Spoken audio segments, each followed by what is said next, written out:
Hello, Virgo. Welcome to your reading here on Dove and Serpent Tarot. My name is Paul. Thank you for letting me read for you. If you're watching this reading was meant to find you. Please hit the like button, leave a comment. Consider subscribing to the channel, especially if this reading resonates with you.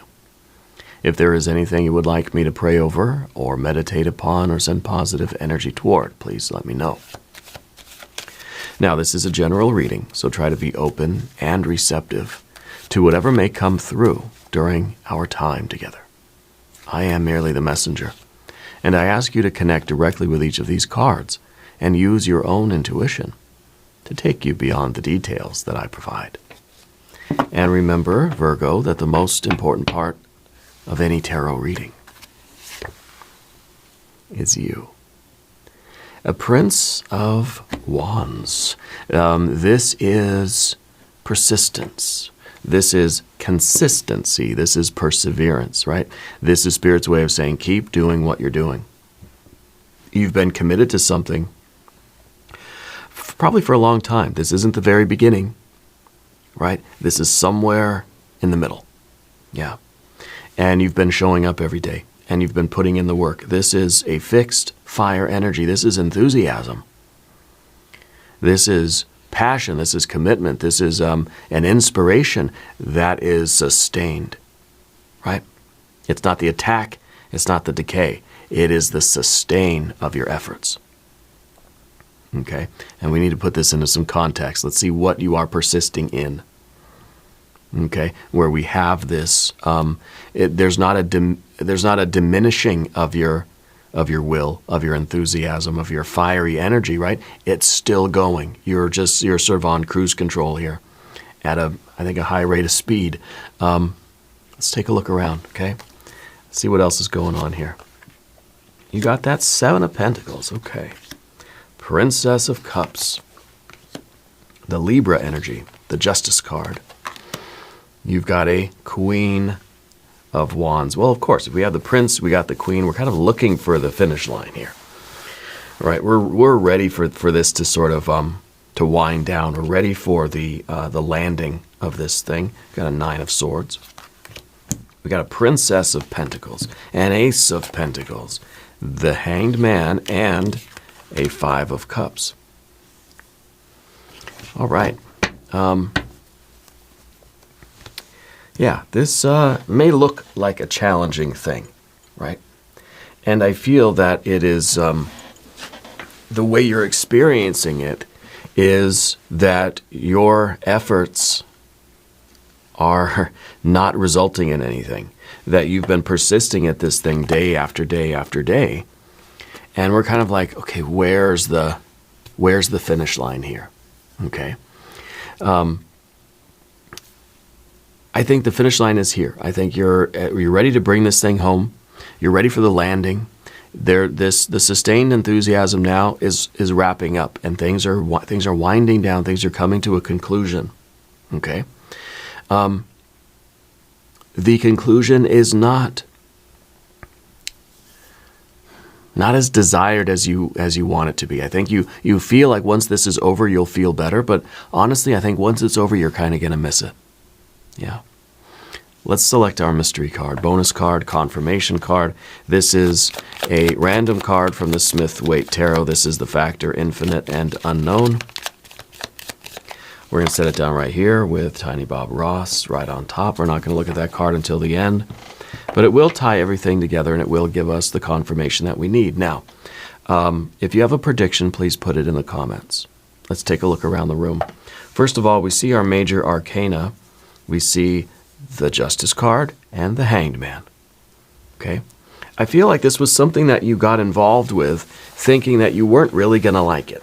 You kind of just said, okay, I'm going to do it. And Spirit's saying, keep going, finish what you started, right? And you're kind of like, I just want it to end, hurry up and be done with it. I just want to get out of here. I think, honestly, you sort of love this more than you thought you would. I think you went into it thinking this is just a necessary suffering. This is, a work thing, or it's some sort of obligation. It's something that really you don't really feel like doing, but you're going to do it because you said you would, right? You've made the commitment. You've made the agreement. It's kind of like, your boss is asking you to come in on a Saturday. Well, I said I would. I don't really want to. It's going to be terrible, but I said I'm going to do it. I'm going to do it. I'm going to follow through. I'm going to keep my word. But then come to find out, you kind of have a lot of fun going to work on the Saturday. Maybe all your friends are there. Maybe the work is just a lot different. It's just a different vibe when you're coming in on a Saturday, that sort of thing. And I think that when it is over, I think with this Five of Cups, there's going to be a little bit of disappointment. It's like we're going to be kind of sad that it's over, because this is going to be a lot different than you thought it was going to be. I think we went into it not expecting much, expecting that it's just this is a business thing. This is just going to be like a transaction. I'm obligated. There's a contract. This is, there's no emotion here at all. It's just something that I have to do. And then I especially when we're looking here on the path of the dove, we weren't expecting to get anything out of it. We were expecting it to be pretty miserable. We just can't wait for it to end. That's kind of the Nine of Swords, right? We just want it to be over, right? But then when we get to the path of the serpent, look, we see now we've got this Princess of Pentacles. We see that, hey, there was a lot of enrichment here. I did gain a lot from this. It wasn't just sort of meaningless and pointless. Like I really, I grew. I received some benefit from that, let's say, right? And then even with the Ace of Pentacles here, it's almost like we can't wait to do it again. Even though it was a lot of sacrifice, right? We're kind of sad that it's over. And so I don't know what this situation is for you, but it's very interesting cards here. This is quite unlike anything I've ever seen, actually. Okay? And I think it's difficult really to admit. Here's that Princess of Cups underneath the surface. It's difficult. It's a weird feeling. It's almost like we're here and we're just like, wait a minute. Do I like this? Wait a minute, am I having fun? Maybe it's a holiday party, right? Maybe it's the family get together. Maybe it's going to work on a Saturday. Maybe this is something that a long time ago you said yes to, and now you have to actually do it. And we're just kind of like, oh gosh, why did I say yes? We feel that no good is going to come from it. But the reality is, this is going to be good. We're not going to want it to end. We're going to be kind of sad when it's over. We're going to want to do it again. So I think we're going to be very pleasantly surprised at what this really is. Okay. Now, Spirit is saying, keep going. You have to sustain that effort. You said yes. Now you have to stay, you have to follow through. So this is really about you not breaking your word. You agreed to something. You said that you would do it. You said that you would show up, or whatever it is. Maybe you said that you would host the holidays. Maybe you made a commitment to go travel somewhere for something else, or I feel like it was a decision made prior, not in the spur of the moment. It was something that months ago or whatever, weeks ago, you said yes to. Because it's easy to say yes to something when it's not going to happen for a couple months, But now the time is here and you've got to do it. We got the Seven of Pentacles here, which just kind of says, I don't want to do it. Maybe it's early in the morning. Maybe it's far away. We don't feel like we're going to get anything out of it. We don't feel like there's really any sort of gain or any kind of benefit from this. It's just effort you have to put into a bottomless pit. It's like you're just throwing your energy into a black hole. Okay, that's kind of the perception anyway. But I think really what's going to happen is that you're going to feel a different way about this once it gets going. And once you're there and you're doing this activity, whatever it might be, I think you're going to have some different feelings about it. But going into it, we're not expecting anything. We're putting in consistent effort with the Prince of Wands, and we're not expecting any kind of, maybe this is a volunteer thing, we're not expecting any kind of physical reward. In fact, the opposite. We're just expecting exhaustion, right? Putting in all this time, effort, energy, and or money, and not getting anything back. Okay? It's kind of like you're working for free. You see? But then we've got this Princess of Cups underneath everything. And I think that we're realizing that, okay, maybe my feelings toward this are different now. This is a lot of new feelings coming up, and it's under the surface. So it's kind of like, wait a minute, what do I feel? What is that? Is that joy? Am I laughing on the inside? Is this kind of funny? Am I having a good time here? Wait a minute. It's kind of like that holiday party we feel like, is this going to be miserable? But we're kind of feeling something. Maybe you don't want to admit that you feel sort of happy about it, right? But I think we're going into this feeling already that it's going to be a disaster. It's like we haven't even really gotten there yet, and your Queen of Wands is ready for it to end. See, this is a mutable fire sign. This is like, I want to be able to turn the engines off and stop. I want to quit doing it. We have the cardinal fire energy. You have the fixed fire energy. And then you have the mutable fire energy. It's sort of takeoff, it's the cruising altitude, and then it's the landing. And it's like, I just want to be able to turn it off. I just want to be able to go home. And this is what we've been wanting and wanting and wanting. But then we see that Five of Cups over there, and getting what you want seems like, oh man, now I'm kind of disappointed when this ends. Okay? I think it's going to be a lot better than you thought it was. It's going to feel a lot different than what you were expecting. Okay? The Libra energy in the past position, yesterday's energy, you agreed to it yesterday for a commitment today. And that's always kind of a weird thing, because months before someone invites us somewhere, hey, do you want to go on vacation with me in the spring or the summer? Yeah, that sounds cool. You want to go to a concert, you want to come to a party, you want to travel, and will you come help me move or whatever, right? You say, yeah, of course I'll be there, of course. It's easy to say yes when it's still months away. But now, the day is at hand. Now it's today, and it's just like, oh gosh, it's not today, is it? And now we've sort of written a check that we don't want to cash. You're going to cash it anyway, because that's the kind of person you are. You're not expecting to enjoy it, but I feel secretly you're going to. Yeah. But this is that stoic kind of thing. This is that agreement. This is just like, I'm obligated. I said yes. I shook hands, or it was a verbal agreement, or I told my boss I would do it, or whatever it might be. I signed up for the thing. I enrolled in the classes, or, it's like you sign up for one of those Spartan races, right? But then the race day comes and you're just like, oh my God, I'm not ready for this. But you've committed to it already. And it's not that you're like legally bound to do it. You could easily just stay home and not answer the phone. You're not going to get in any trouble, right? But I don't think you could live with yourself that way. I don't think you really would do that. Okay, so for you, it is a binding thing. This is like, I enrolled in the classes. Well, oh man, I gotta go. Now I have to do it.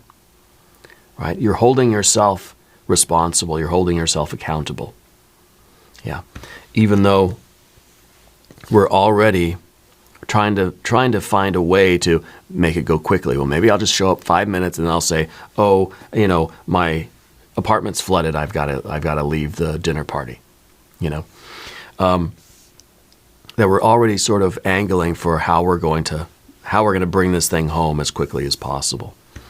But again, once you get there, I think you're going to find that it's a lot more enjoyable than you thought. It's going to be rewarding. Maybe it's still going to be an investment of time, effort, energy, and or money, but maybe you're getting something else out of it. Okay. And sometimes the Nine of Swords, there is light and shadow in all cards. The Nine of Swords here in the future position, it might be that really startling realization that, wait a minute, I don't hate this. And it's kind of like we're sort of confused in ourselves, right? We're sort of almost mad. I'm almost angry at myself for liking this. Yeah. So I feel that with this, we're expecting despair. We're expecting to really just lament our lives and to be very just angry at ourselves even for agreeing to this. Okay? And that's sort of that's what we're expecting, right?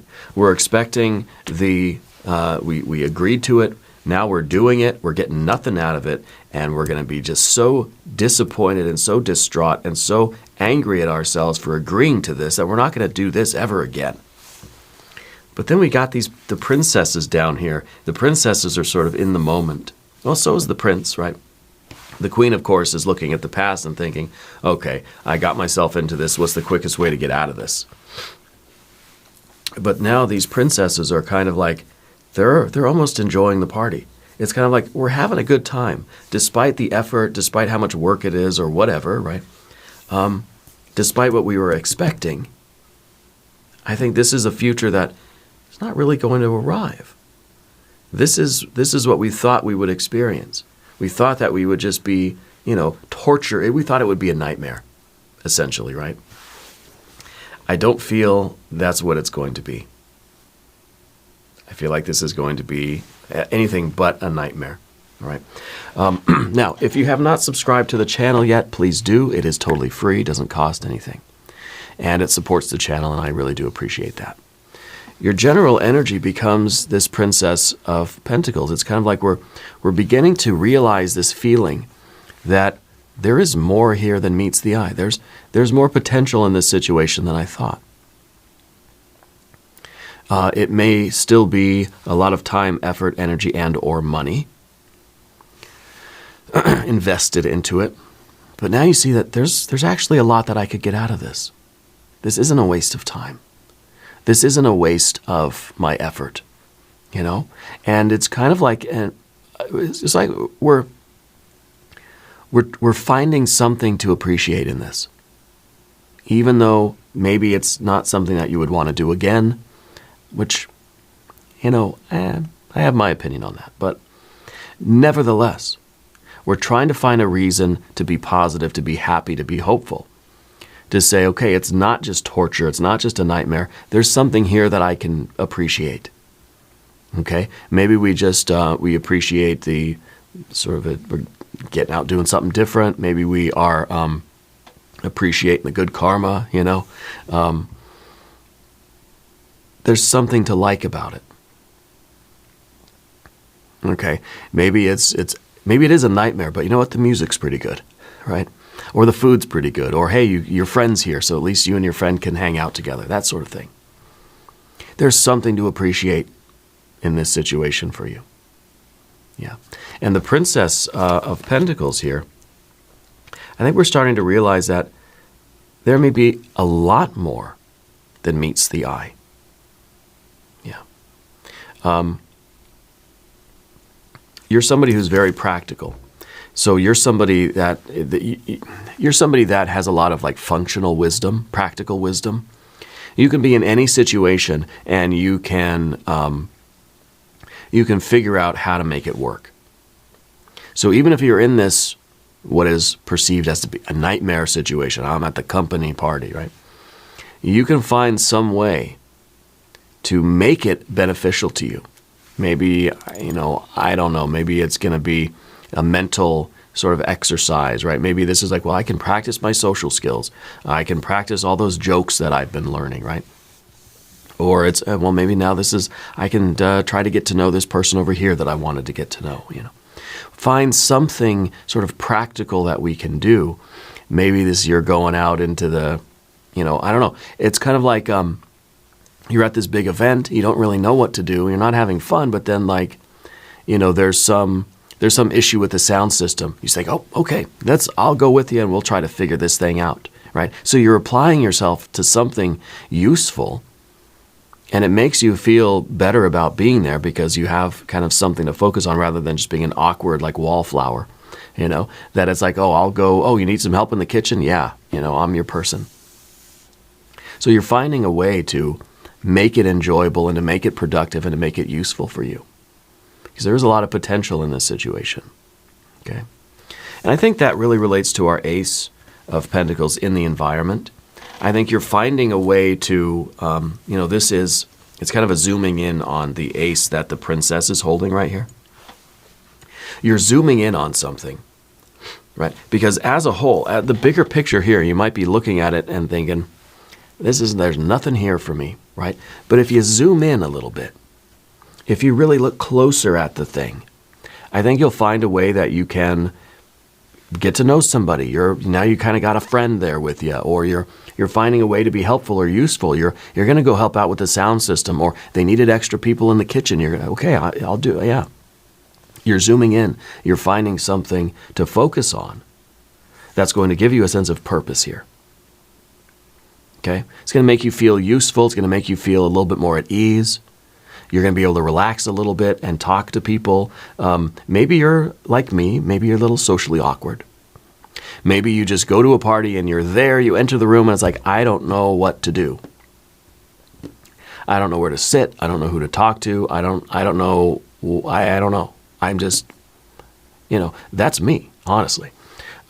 So the ace then, and this is when you were walking into the party or whatever, and we're just kind of standing there like, okay, what do I do? The ace then becomes something that we're zooming in on. We see somebody we know, we zoom in on it. We see that there's someone struggling with putting up the decorations, zooming in on that.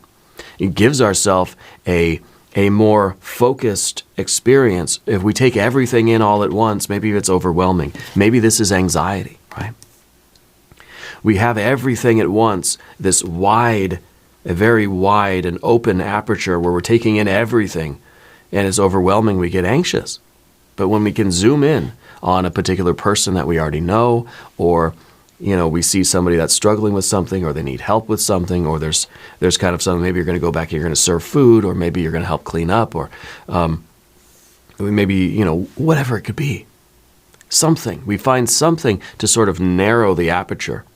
And now we're taking in less light, but more focused light, And it alleviates some of that anxiety. And then we can say, okay, well, this isn't so bad. I'm here in this much smaller situation. We take the whole party in at once, it's too much. But if we just narrow it down to just me and this person and their kids or whatever, and it's just like, okay, this is a smaller situation. There's less energy here.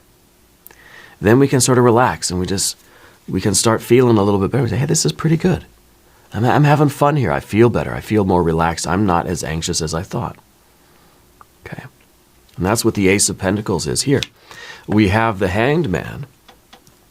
And the Hanged Man is the energy that we really don't want. We don't want to feel like our efforts have been wasted. We don't want to feel like we entered into this situation and it really was for nothing.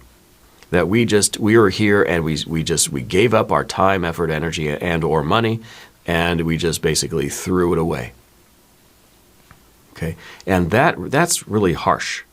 That's an extreme sort of position there. We don't want to feel that we are suffering, that we were dragged to this thing. We really didn't want to be there, and the whole time it was just suffering, and because then we're kind of like, we do that to ourselves in a way because we have that expectation. And then we enter into this situation, if this is the party, a family gathering, or a work event. And then we just kind of, it's obvious, right? You could see it on our faces that we don't want to be there. And then the people that you're with or the boss or whatever, they just feel like, well, sorry to torture you with this, celebration, right? So we don't want to project that image. We don't want to feel as if we are, being crucified and we're offering ourselves up, for this other thing that we really don't want to do, right? Even though we may be feeling that way. We may be feeling that this is a sacrifice. I'd rather be doing anything else but this. But you're here. You've committed to it. You've agreed to go. You went. You're there. We got to put this away. Right? We got to put this away. We've got to find something to zoom in on, and so that we can relax, that we can smile a little bit, loosen up, joke around, have a decent time, and then go home. Okay? And the Five of Cups, I think, really is at the end of it. You're going to be kind of sad that it's over. You're going to be like, you know what? I ended up having a lot of fun. I kind of wish that we were still doing it. I kind of wish I was still there. And I've been in that exact situation with company party back in 2001. Company party. I didn't want to go. I didn't want to be there. By the end of the night, we ended up having a lot of fun. And it was kind of sad to then go home at the end of the night and be like, oh, it's over. You know, I really didn't want to be there. There's food and dancing and drinking and all this stuff. I'm like, I don't want to do that social stuff. But you end up finding a couple people to hang out with. You end up, maybe you bring a friend with you, and it's just kind of like the night works out in this way where it's like, hey, this was really cool, and I don't want to go home at the end. I don't want it to end. And that's really a nice feeling, right? We want to kind of leave and go home. We want the night to end on a good note. We want it to end feeling like, I wish there was more, If we're just so full of it, it's like, oh God, I just want to get out of here. It's already 10 o'clock. I just want to leave, But no, this is us driving home thinking, that was so cool. I wish there was more to it. Yeah, this is a very positive card in this case. Well, let's look at our mystery card. Is this going to be, oh gosh, I don't know, maybe the Hermit, right? Which would be your power card. The Hermit's the card that rules the sign of Virgo. You know that. I'm kind of expecting a Hermit here. But I don't, maybe some more water energy. Maybe like a 3, a 6, a 9, a 10 of, maybe not a 10 of cups, but maybe a 3, right? Maybe a 6. If you have a prediction, put it in the comments. Let's see what we have. Oh, it's the Moon. The Moon, dreams or nightmares, right? Kind of asking us, what are we afraid of? Why are we so resistant to this? Why does it look so scary to us? Well, maybe because we have social anxiety, maybe because we just have it in our head that, I want to do other things, and I don't want to have to do this because it's going to be challenging for me to be in that situation, and I'm going to have to smile and talk and, that sort of thing, right? But I think this is reminding us that we don't know what something is going to be like until we actually go there and do it. We have these preconceived notions, and we end up creating the nightmare. Because this is not a nightmare. This is saying the future is just black. We cannot see what's on the other side of that door. You're not going to know until you go. Right? Because it's just a doorway, and we can't see through it. It's just blackness, dark, right? Pitch black. We're the light. Our consciousness needs to go forward into this situation to see what it really is like. But if we expect it to be dark and scary and miserable and cold and vacant and just a nightmare, torture, that's usually what it will be. If we go in there with a little bit of optimism, thinking, maybe it'll be fun, maybe I'll meet some people, maybe I'll hang out, maybe the music, the food will be good, maybe I'll find something to do, and maybe I'll really just kind of ease into it, and it'll be good, right? That's usually what it will be. If we're just neutral, I don't know what it's going to be. Could be good, could be bad, I don't know. And then it's sort of, we're walking in there, flipping the coin as we go in. Right? So maybe we set ourselves up for success here by trying to at least calm down the negative thoughts and the negative expectations and say, maybe it's going to be really, really good. We're not going to know till we go. Okay? Anyway, very interesting reading for you. We're going to do an extended. We're going to do a hexagram from the I Ching. We'll do some oracle cards. Click on the link in the corner. There's also a link down below. New readings for Virgo Tuesday and Saturday. Be sure to watch both readings. If you haven't subscribed to the channel yet, please do. It's totally free. Leave a comment and let me know where in the world you're watching from. I want you to know that you're the most important part of Dove and Serpent Tarot. I thank you and I love you. And we're all in this together.